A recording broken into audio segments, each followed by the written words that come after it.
Hello students, I welcome you all on my YouTube channel. My name is Vishnu Gupta and I am teaching biology. I have started this lectures for the class 10th also. So we are going ahead. In class 10th I told you the first chapter is what? Life process. In that chapter we discuss about nutrition, and in the previous lecture we discussed about the respiration, and I told you what is aerobic respiration.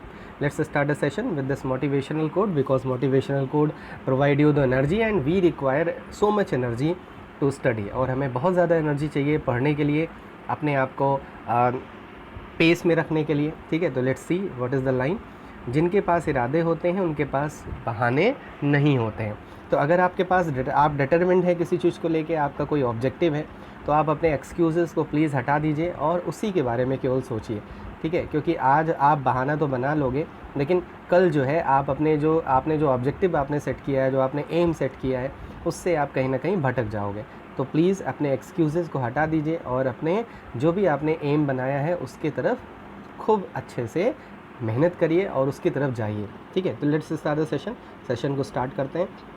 Yesterday we discussed about the respiration. I told you the pathway of the respiration, also how the glucose enter in the cytoplasm, and name of that process is glycolysis.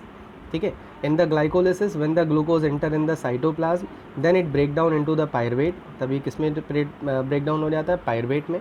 ठीक है, I told you this part is known as what? glycolysis. इसी part को हम क्या बुलाते हैं? glycolysis. देखो जहाँ पे भी lysis word आ जाए उसका मतलब ये होता है ब्रेक डाउन होना, और जहाँ पे ग्लाइको वर्ड आ जाए उसका मतलब होता है ग्लूकोज से. ठीक है, तो in this process the glucose is going to be break down. Glucose किस में ब्रेक डाउन हो रहा है?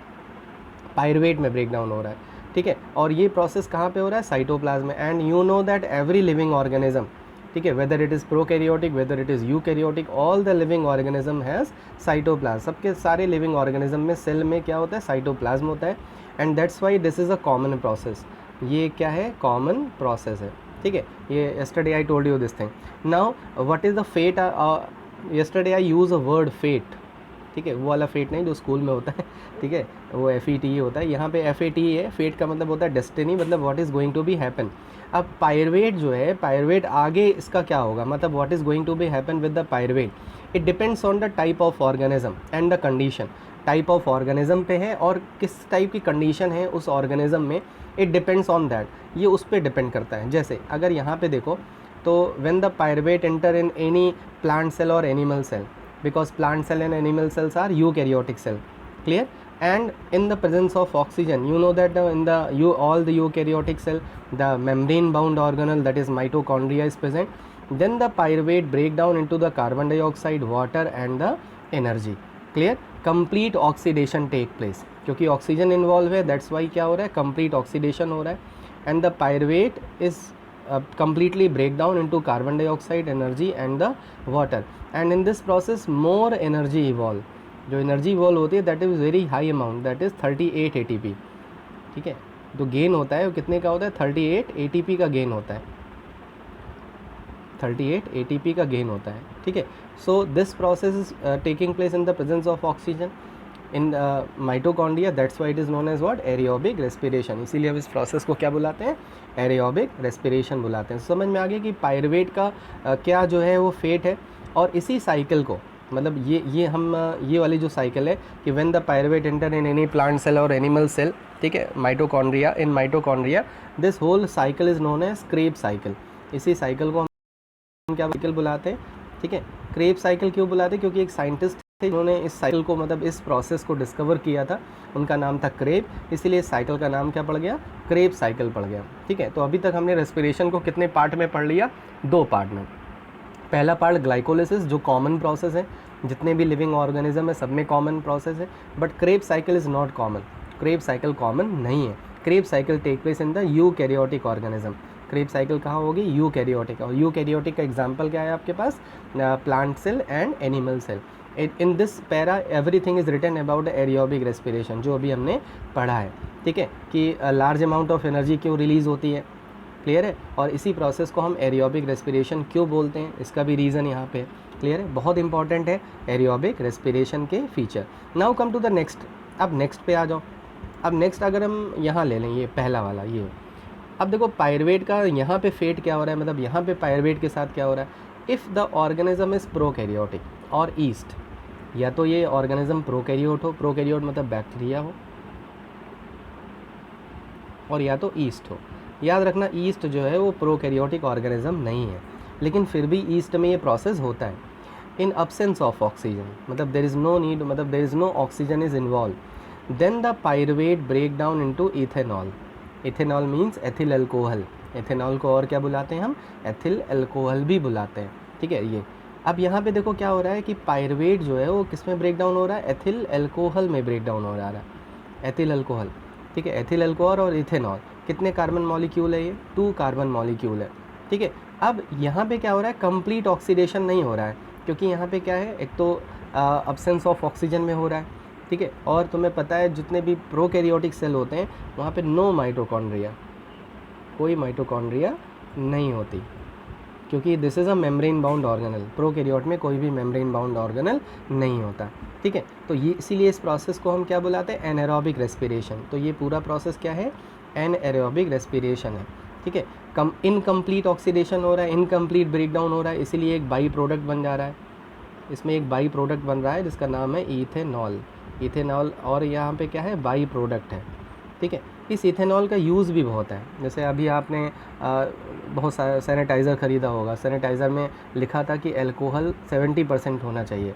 इसी इथेनॉल से, इसी एथिल अल्कोहल से अल्कोहल भी बनाई जा सकती है, ठीक है। फर्मेंटेशन, इसी पूरे प्रोसेस को और क्या बुलाते हैं हम, फर्मेंटेशन बुलाते हैं।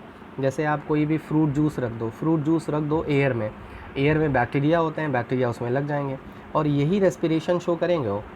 जब bacteria will show which type of respiration, anaerobic respiration, और उस फ्रूट जूस में कौन सा केमिकल डेवलप होने लगेगा, इथेनॉल डेवलप होने लगेगा। समझ में आया, ठीक है। उसके साथ साथ कार्बन डाइऑक्साइड और एनर्जी भी इवॉल्व होगी, बट एनर्जी बहुत कम अमाउंट में इवॉल्व होगी। एरियोबिक रेस्पिरेशन में एनर्जी ज़्यादा इवॉल्व होती है। क्यों इवॉल्व होती है, क्योंकि वहाँ पे कंप्लीट ऑक्सीडेशन हो जाता है और यहाँ पे इनकम्प्लीट हो रहा है, ठीक है। क्योंकि जो प्रोडक्ट है वो पूरी तरह से ब्रेक डाउन नहीं हुआ, इसलिए यहाँ पे क्या हो रहा है, इनकम्प्लीट हो रहा है। इनकम्प्लीट होने की वजह से जो है वो कम, लेस एनर्जी इवॉल्व हो रही है। लेकिन इस प्रोसेस का कॉमर्शलाइजेशन बहुत है, ठीक है। इस प्रोसेस को हम कॉमर्शियल लेवल पे यूज़ करते हैं, जैसे ईस्ट का यूज़ करते हैं बेवरेज बनाने में। जितने भी अल्कोहलिक ड्रिंक्स होती हैं, बियर होती है, विस्की होती है, वाइन होती है, हम इसी प्रोसेस के थ्रू बनाते हैं। किसकी हेल्प से, किस ऑर्गेनिज्म की हेल्प लेते हैं हम, ईस्ट की हेल्प लेते हैं। तो इस प्रोसेस का कॉमर्शलाइजेशन भी बहुत करते हैं हम। क्लियर है, ठीक है। तो क्लियर हो गया एनारोबिक रेस्पिरेशन क्या होता है। एनारोबिक रेस्पिरेशन क्यों बोलते हैं, क्योंकि this process take place in the absence of oxygen, क्योंकि प्रोसेस कहाँ हो रहा है, अब्सेंस ऑफ ऑक्सीजन। तो देखो यहाँ पे लिख रखा है इन अब्सेंस ऑफ ऑर्गेनिज्म, प्रोकैरियोटिक या ईस्ट में हो रहा है। इसमें कंप्लीट ब्रेकडाउन नहीं होता, ठीक है। और लगभग कितनी एटीपी इवॉल्व होती है, 2 एटीपी इवॉल्व होती है, ठीक है। और इस प्रोसेस को देखो यहाँ पे मैंने नोट्स में भी लिख रखा है कि इस प्रोसेस को हम कॉमर्शियल लेवल पे यूज़ कर सकते हैं। कैसे यूज़ कर सकते हैं, क्योंकि हम अल्कोहल के डिफरेंट फॉर्म हम बना सकते हैं इस प्रोसेस के थ्रू, ठीक है। जैसे अभी मैंने बताया बियर, वाइन, विस्की, ये सब फर्मेंटेशन के थ्रू ही बनाई जाती है, फर्मेंटर्स में। और जिसमें हम किस ऑर्गेनिज्म का यूज़ करते हैं, ईस्ट का। बेसिकली हम किस ईस्ट का ही यूज़ करते हैं, ठीक है। क्लियर हो गया। तो एनारोबिक रेस्पिरेशन समझ में आ गया। अब देखो एक और कंडीशन होती है, when you do physical exercise, जब आपने फिज़िकल एक्सरसाइज की है, जैसे आप बहुत दिन से घर में हो, ठीक है, you are a sport person, आप स्पोर्ट पर्सन हो, यू रन, आप रनिंग करते हो, ठीक है। When the school will open और when you will get the time, जब आप सारी चीज़ें नॉर्मलाइज हो जाएंगी, then you will start running again. आप फिर से जब रनिंग स्टार्ट करोगे, then you will feel that in your muscles the cramping start, आपकी मसल्स में क्रैम्पिंग स्टार्ट हो जाती है। क्रैम्पिंग मतलब आपकी मसल्स में स्ट्रेन, मतलब आपको ऐसा लगता है आपकी जो मसल्स हैं वो क्रैम्प कर रही हैं, ऐंठ रही हैं, ठीक है। ऐसा क्यों होता है कि हमारे मसल्स में क्रैम्पिंग क्यों होती है, ठीक है। हमारी मसल्स में क्रैम्पिंग इसलिए होती है क्योंकि जब हम रनिंग करते हैं तो at that time we require more amount of oxygen, हमें ज़्यादा अमाउंट ऑफ ऑक्सीजन चाहिए, क्योंकि हमें एनर्जी ज़्यादा चाहिए, इसलिए हमें ऑक्सीजन भी ज़्यादा चाहिए होगी। तो when we run, when we do regular physical exercise, अगर हम बहुत ज़्यादा रेगुलरली फिजिकल एक्सरसाइज कर रहे हैं, कंटिन्यूसली कर रहे हैं, रेगुलर इन द सेंस कि कंटिन्यूसली अगर हम दौड़ रहे हैं, तो ऐसी कंडीशन में क्या होता है कि हमारी जो मसल की सेल्स हैं, they don't get enough oxygen, उनको इनफ ऑक्सीजन नहीं मिलती। और ऐसी कंडीशन में जो पायरवेट है वो, उसके लिए क्या कंडीशन अब आ गई, लैक ऑफ ऑक्सीजन, ठीक है, जैसे अभी मैंने बताया ना कि इनफ ऑक्सीजन नहीं मिलती है, ठीक है, तो ऐसी कंडीशन को क्या बुलाते हैं, लैक ऑफ ऑक्सीजन। लैक और अब्सेंस में डिफरेंस है, ठीक है, ये क्लियर कर लेना कि अब्सेंस मतलब है ही नहीं और लैक मतलब कम है। और ये प्रोसेस कहाँ हो रहा है, इन आवर मसल सेल्स। तो when the pyruvate break down in our muscle cell in lack of oxygen, तो एक और एसिड बन जाती है हमारे मसल्स में जिसको बोलते हैं लैक्टिक एसिड, ठीक है। और when the lactic acid accumulate means इकट्ठा हो जाती है, कहाँ इकट्ठा हो जाती है, इन मसल। जब लैक्टिक एसिड हमारे मसल सेल में इकट्ठा हो जाती है, एक्यूमुलेट हो जाती है, देन इट स्टार्ट क्रैम्पिंग, और इसी की वजह से क्या होने लगती है, क्रैम्पिंग होने लगती है। क्रैम्पिंग कहाँ होती है, मसल्स में होती है।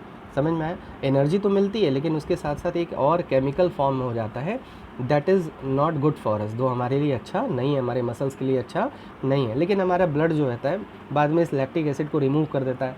जब आप थोड़ा रेस्ट करते हो तो कुछ टाइम के बाद आप बेटर फील करते हो, क्यों, क्योंकि वहाँ से लैक्टिक एसिड क्या हो जाती है, रिमूव कर दी जाती है, ठीक है। क्लियर हो गया। तो why in our muscles there is a cramping when we do continuous physical exercise, because of the accumulation of lactic acid. And how the lactic acid is form, it is clear now कि अब lactic acid कैसे बन रही है ये भी clear हो गया आपको, ठीक है। और ये प्रोसेस कहाँ हो रहा है, इन आवर मसल सेल्स, ठीक है, क्लियर। तो इन एब्सेंस ऑफ ऑक्सीजन बता दिया, और now in lack of oxygen, ठीक है। तो इस तरह से इट इज़ फिनिश नाउ, ये फिनिश हो गया कि हाउ द एनर्जी मतलब how the respiration take place and what are the 3 different pathway. 3 different pathway क्या है फॉर द रेस्पिरेशन, रेस्पिरेशन के 3 पाथवे, ये बहुत इंपॉर्टेंट है, इसको याद कर लेना, ठीक है। 3 मार्क में कभी कभी ये क्वेश्चन आ जाता है कि write down the 3 pathway of the break down of glucose. 3 pathway देखो, एक पाथवे प्रोकैरियोटिक और यीस्ट में हो रहा है, एक प्रोसेस हमारे मसल सेल्स में हो रहा है, और एक process eukaryotic cell, plant cell और एनिमल सेल में हो रहा है, वो भी इन प्रेजेंस ऑफ ऑक्सीजन में हो रहा है। समझ में आया, ठीक है, क्लियर हो गया। तो इस तरह से रेस्पिरेशन का पार्ट खत्म हो गया। Now in the next class we will go ahead, हम आगे की तरफ पढ़ेंगे in this chapter, and we will study about the breathing means exchange of gases. ये तो हमने केमिकल वाला पार्ट पढ़ लिया कि how we get the energy, but how we exchange the gases ये अभी हमने यहाँ पे नहीं पढ़ा है। तो in the next lecture we will study how we exchange the gases, की गैसेस का एक्सचेंज कैसे होता है, ठीक है। इसको बहुत अच्छे से नोट्स बना लेना। एक क्वेश्चन नोट कर लो कि differentiate between anaerobic and aerobic respiration, ये इंपॉर्टेंट क्वेश्चन है, इसको लिख लेना। yesterday I gave you few questions but nobody has given any comment in the comment box regarding these question. I think you solve these question, you don't have any problem in these question, very good. If you are not having any problem it is very good, and but if the problem you haven't gone through these questions, please go through these questions and write down in the comment box if you do have any problem regarding these questions. Clear? So I am ending this session, ending this lecture, and please write down in the comment box how you are liking the session, and please press the like button if you like the videos, and if there is any problem, if there is any question regarding any topic, please write down in the comment box. In the next video, in the next class, I will definitely clear your doubts. Clear? So